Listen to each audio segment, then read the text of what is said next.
learning Quran together.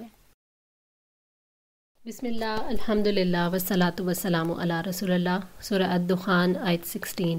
یوم نبطشو، جس دن ہم پکڑیں گے، البطشۃ الکبریٰ، بہت بڑی پکڑ، انا منتقمون، یقیناً ہم انتقام لینے والے ہیں۔ حضرت ابن مسعود رضی اللہ تعالیٰ عنہ نے کہا کہ بڑی پکڑ سے مراد بدر کے دن قریش کی پکڑ ہے۔ ابن عباس نے کہا کہ اس سے مراد قیامت کا دن ہے، یعنی قیامت کے دن جب ہم تمہیں بری طرح سے پکڑیں گے، اس دن تم سے انتقام لیں گے۔ وَلَقَدْ فَتَنَّا قَبْلَهُمْ، اور البتہ آزمایا ہم نے ان سے قبل، قوم فرعون کو، وَجَاءَهُمْ رَسُولٌ کریم، اور ان کے پاس ایک باعزت رسول آیا۔ قریش مکہ نے جب اپنے کفر پر اصرار کیا تو انہیں بتایا گیا کہ رسولوں کو جھٹلانے میں آپ کی مثال قوم فرعون جیسی ہے۔ جنہوں نے موسیٰ علیہ السلام کو جھٹلایا تو اللہ تعالیٰ نے ان کی مدد فرمائی اور فرعون کو غرق کر کے سب کے لیے باعث عبرت بنا دیا۔ اس قصے کو بیان کرنے کا مقصد یہ تھا کہ قریش جھٹلانے سے باز آ جائیں۔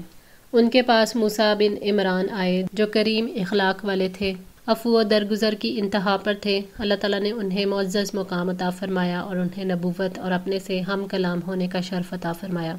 ان ادو الیہ، یہ کہ حوالے کر دو میری طرف، عباد اللہ، اللہ تعالیٰ کے بندوں کو، انی لکم رسول امین، یقیناً میں تمہارے لیے ایک امانت دار رسول ہوں۔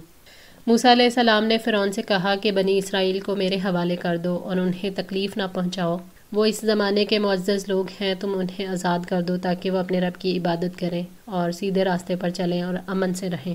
انہوں نے کہا کہ میں خود تمہارے پاس نہیں آیا، مجھے تو اللہ تعالیٰ نے تمہارے پاس رسول بنا کر بھیجا ہے۔ اللہ تعالیٰ نے مجھے وحی کا امین بنا کر تمہارے پاس تمہاری ہدایت کے لیے بھیجا ہے۔ میں تمہیں شریعت کے احکامات کا علم دینے اور ان پر عمل کرنا سکھانے کے لیے آیا ہوں۔ میری نبوت کی صداقت معجزات سے ظاہر ہے۔ وَأَن لَا تَعْلُوا عَلَى اللَّهِ، اور یہ کہ تم اللہ تعالیٰ کے مقابلے میں سرکشی نہ کرو۔ انی آتیکم بسلطان مبین، یقیناً میں تمہارے پاس واضح دلیل لانے والا ہوں۔ موسیٰ علیہ السلام نے سرکشی چھوڑ کر اطاعت کی ان کو دعوت دی کہ اللہ کے سامنے سرکشی نہ کرو، کہ تم اس کا انکار کرو اور اس کی نافرمانی کر کے اس کی مخالفت کرو۔ اس کی عبادت سے منہ موڑنے والے دنیا میں بھی ذلیل رہتے ہیں اور آخرت میں سخت عذاب ملتا ہے۔ میں تمہارے پاس اپنی نبوت کی واضح دلیل یعنی معجزات لے کر آیا ہوں۔ وَإِنِّي عُذْتُ، اور بے شک میں پناہ لے چکا، بِرَبِّي وَرَبِّكُمْ، اپنے اور تمہارے رب کی، أَن تَرْجُمُونَ، کہ تم مجھے سنگسار کرو۔ جب قوم فرعون نے ان کو جھٹلایا اور ان کے قتل کا ارادہ کیا تو موسیٰ علیہ السلام نے ان کے شر سے اللہ تعالیٰ کی پناہ مانگی۔ موسیٰ علیہ السلام نے ان کے طعنوں، ان کی زبان اور ہاتھ کی ایذا سے اور سنگسار ہونے سے اللہ تعالیٰ کی پناہ مانگی۔ وَإِن لَّمْ تُؤْمِنُوا لِي، اور اگر تم مجھ پر ایمان نہیں لاتے، فَاعْتَزِلُونِ، پھر مجھ سے الگ ہی رہو۔ موسیٰ علیہ السلام نے ان سے کہا کہ اگر تم میری تصدیق نہیں کرتے اور اس کو نہیں مانتے جو میں تمہارے پاس لے کر آیا ہوں تو میرا راستہ چھوڑ دو۔ انہوں نے اپنی عمر کا قیمتی حصہ ان کی ہدایت کے لیے کوششیں کرنے میں گزارا اور وہ بدبختی میں ڈوبے رہے، تو اس موڑ پر انہوں نے کہا کہ مجھے چھوڑ دو۔ فَدَعَا رَبَّهُ، پھر انہوں نے اپنے رب کو پکارا، أَنَّ هَؤُلَاءِ قَوْمٌ مُجْرِمُونَ، کہ یقیناً یہ مجرم لوگ ہیں۔ موسیٰ علیہ السلام نے رسالت کا پیغام پہنچانے میں کوئی کسر نہیں چھوڑی، ہر طرح سے اپنی قوم کو سمجھایا، ان کے ساتھ خیر خواہی کی، ان کی ہدایت کے لیے انتھک کوششیں کی۔ اس کے باوجود جب وہ کفر اور سرکشی میں بڑھتے گئے تو ان کے حق میں بددعا کی اور اپنے رب کو پکارا کہ یقیناً یہ مجرم لوگ ہیں، انہوں نے ایسے جرم کا ارتکاب کیا ہے جو فوری سزا چاہتا ہے، اب یہ قوم ایمان لانے والی نہیں۔ فَأَسْرِ بِعِبَادِی، تو لے چلو میرے بندوں کو، لیلاً، راتوں رات، انکم متبعون، یقیناً تمہارا پیچھا کیا جائے گا۔ اللہ تعالیٰ نے موسیٰ علیہ السلام کی بد دعا کا جواب دیا کہ میرے بندوں کو راتوں رات چپکے سے نکال کر لے جاؤ، فرعون اور اس کا لشکر تمہارا پیچھا کریں گے، لیکن تم نے گھبرانا نہیں، نہ ڈر اور بے باک ہو کر دریا پار کر جانا۔ وَاتْرُكِ الْبَحْرَ، اور چھوڑ دو سمندر کو، رَہْوًا، ساکن، إِنَّهُمْ جُندٌ مُغْرَقُونَ، بے شک وہ لشکر ہیں غرق کیے جانے والے۔ موسیٰ علیہ السلام جب بنی اسرائیل کو اللہ تعالیٰ کے حکم کے مطابق راتوں رات لے کر نکلے تو فرعون نے ان کا تعقب کیا۔ اللہ تعالیٰ نے حکم دیا کہ سمندر پر اپنا عصا مارے۔ جب انہوں نے عصا مارا تو اس میں ایک کشادہ راستہ بن گیا اور ارد گرد پانی پہاڑوں کی طرح کھڑا ہو گیا۔ اللہ تعالیٰ نے اس وقت یہ حکم دیا کہ سمندر کو کھلا چھوڑ دو، یعنی ابھی کام ختم نہیں ہوا، ابھی فرعون اور اس کے لشکر نے اس راستے سے داخل ہونا ہے۔ موسیٰ علیہ السلام اور ان کے ساتھی سمندر میں اتر گئے۔ جب آپ اپنے ساتھیوں کے ساتھ گزر گئے اور عصا مارنا چاہا تو اللہ تعالیٰ نے فرمایا کہ دریا کو کھلا چھوڑ دو، یقیناً وہ لشکر غرق ہونے والا ہے۔ کم تارکو، کتنے ہی وہ چھوڑ گئے، من جنات و عیون، باغات اور چشمے۔ فرعون اور اس کا لشکر ایسی تباہی میں اترے کہ اپنے پیچھے کتنے ہی لہلہاتے باغات، ہرے بھرے کھیت اور چشمے چھوڑ گئے۔ ان نعمتوں نے ہی تو رب کو بھلا دیا تھا، تو آج خود بھولی بسری داستان اور عبرت کا نشان بن گئے، اور جن چیزوں کے لیے عمر گوا دی وہ تمہاری تباہی کے باوجود بھی لہلہا رہے ہیں اور چشموں کا پانی بھی جاری ہے۔ اللہ تعالیٰ نے ان کے گرد پھیلے ہوئے باغات، مکانات اور خوشحالی کے آثار کے بارے میں احساس دلایا کہ دیکھو سب کچھ یہیں رہ گیا، وہ سب ڈوب گئے۔ دنیا میں ڈوبے ہوئے لوگوں کو اللہ تعالیٰ نے پانیوں میں ڈبو دیا اور عبرت باقی رہ گئی۔ وَزُرُوعٍ اور کھیتیاں، وَمَقَامٍ کریم اور شاندار قیام گاہیں۔ جس علاقے میں فرعون اور آل فرعون بستے تھے وہ زرخیز وادی تھی، اس میں زراعت بہت زیادہ تھی، اور دوسری طرف ان کے عالی شان گھر ان کی دنیا کی دلچسپی اور محبت کو ظاہر کرتے تھے۔ اللہ تعالیٰ نے یہ واضح کیا کہ دیکھو جس دنیا کے پیچھے اپنا وقت، اپنی صلاحیتیں، مال اور سب کچھ لگا دیا، وہ دنیا تو ابھی بھی موجود ہے، لیکن اپنا سرمایہ زندگی لگا دینے والے باقی نہیں۔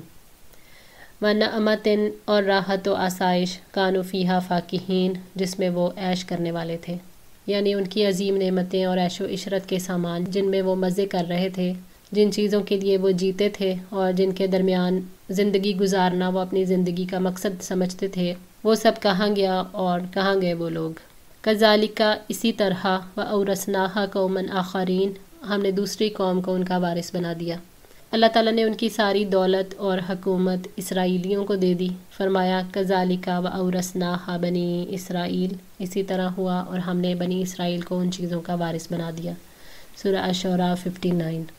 فما بکت تو نہ روئے علیہم السماء والارض ان پر آسمان اور نہ زمین، وما کانوا منظرین اور نہ وہ مہلت دیے گئے۔ جب اللہ تعالیٰ نے ان کو ہلاک کر کے ختم کر دیا تو نہ ان پر آسمان رویا نہ زمین، یعنی ان کے لیے کسی نے غم کا اظہار نہیں کیا، نہ ہی ان کی جدائی پر کسی کو افسوس ہوا، بلکہ ان کی ہلاکت پر سب خوش ہوئے، یہاں تک کہ زمین و آسمان نے بھی خوشی کا اظہار کیا۔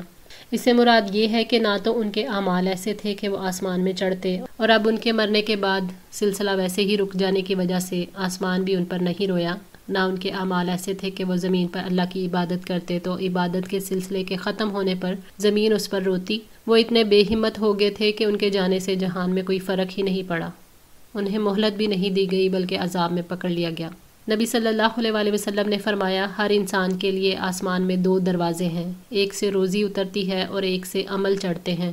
جب انسان مر جاتا ہے اور ان دروازوں سے عمل اور رزق کا چڑھنا اترنا بند ہو جاتا ہے تو یہ روتے ہیں۔ پھر آپ صلی اللہ علیہ وسلم نے یہ آیت پڑھی، وَلَقَدْ نَجَّيْنَا بَنِي إِسْرَائِيلَ اور بلا شبہ یقیناً ہم نے بنی اسرائیل کو نجات دی، من العذاب المہین رسوا کن عذاب سے۔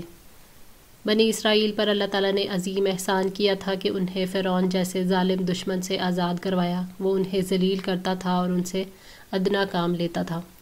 من فرعون سے، انہ کان عالیا بے شک وہ سرکش تھا، من المسرفین حد سے گزر جانے والوں میں سے تھا۔ فرعون جبار تھا، سرکش، کفر اور ظلم میں حد سے گزر جانے والوں میں سے تھا۔ اللہ تعالیٰ نے فرمایا یقیناً فرعون نے زمین میں سرکشی کی اور اس نے وہاں کے رہنے والوں کو کئی گروہ بنا دیا، ان میں سے ایک گروہ کو نہایت کمزور کر رکھا تھا، وہ ان کے بیٹوں کو بری طرح ذبح کرتا تھا اور ان کی عورتوں کو زندہ رہنے دیتا تھا، یقیناً وہ فساد کرنے والوں میں سے تھا۔ سورہ القصص آیت 4۔ وَلَقَدْ اخْتَرْنَاهُمْ اور البتہ منتخب کر لیا ہم نے انہیں، عَلَىٰ عِلْمٍ علم کی بنا پر، عَلَى الْعَالَمِينَ جہان والوں پر۔ اللہ تعالیٰ کا بنی اسرائیل پر دوسرا بڑا احسان یہ تھا کہ اس نے انہیں دنیا پر فوقیت عطا کی، انہیں پاک صاف کر کے منتخب کر لیا۔ فرمایا اور ہم ارادہ رکھتے تھے کہ ہم ان لوگوں پر احسان کریں جو زمین میں نہایت کمزور کر دیے گئے تھے، اور ہم انہیں رہنما بنا دیں اور ہم انہیں وارث بنا دیں اور زمین میں اقتدار دیں، اور ہم فرعون، حامان اور ان دونوں کے لشکروں کو انہی سے کچھ دکھلا دیں جس سے وہ ڈرا کرتے تھے۔ سورہ القصص آیت 5 اور 6۔ اپنے علم کی بنا پر اور اس فضیلت کا حق رکھنے کی بنا پر انہیں چن لیا گیا۔ ہر زمانے کو عالم کہا جاتا ہے، اللہ تعالیٰ نے بنی اسرائیل کو اپنے زمانے کے لوگوں پر فضیلت عطا کی۔ وَآتَيْنَاهُم مِّنَ الْآيَاتِ اور دی ہم نے انہیں نشانیاں، مَا فِيهِ بَلَاءٌ مُّبِينٌ جن میں واضح آزمائش تھی۔ اللہ تعالیٰ نے بنی اسرائیل پر تیسرا بڑا احسان یہ کیا کہ اس نے ایسے ایسے معجزے انہیں عطا کیے جو بڑے واضح تھے، جن میں ایمان والوں کے لیے کھلی آزمائش تھی۔ اللہ تعالیٰ نے بنی اسرائیل پر جو احسانات کیے اس میں ان کے لیے مدد بھی تھی اور آزمائش بھی، اور یہ وہ احسانات تھے جو ان پر میدان طیہ میں کیے گئے جن کے بغیر ان کی زندگی ممکن نہ ہوتی۔ اِنَّ هَؤُلَاءِ لَيَقُولُونَ، یقیناً یہ لوگ کہتے ہیں، یعنی یہ مشرکین قریش کہتے ہیں۔ قصہ فرعون و موسیٰ جس میں قریش کے لیے نصیحت تھی، اس کا ذکر کرنے کے بعد دوبارہ زندگی بعد الموت اور قیامت میں شک اور کفار کے اصرار کا ذکر کیا گیا ہے کہ وہ لوگ کہتے تھے ان ہی الا موتتنا الاولی، نہیں یہ مگر موت ہماری پہلی، وما نحن بمنشرین، اور ہم دوبارہ اٹھائے جانے والے نہیں ہیں۔ جھٹلانے والے کہتے ہیں کہ ہماری موت کے بعد ہم دوبارہ نہیں اٹھائے جائیں گے، ہماری قبروں سے ہمیں زندہ کر کے اٹھایا نہیں جائے گا، اور اگر اے محمد صلی اللہ علیہ وآلہ وسلم تم موت کے بعد زندگی پر اصرار کرتے ہو تو ہمارے آباء کو جنہیں موت آ چکی ہے زندہ کر کے لے آؤ۔ آج کے لیے اتنا ہی۔ دعا ہے اللہ تعالی ہماری اس کوشش کو قبول فرمائے، ہماری غلطیوں کوتاہیوں کو معاف فرما کر ہماری اصلاح فرمائے۔ جزاکم اللہ خیر، والسلام علیکم ورحمۃ اللہ وبرکاتہ۔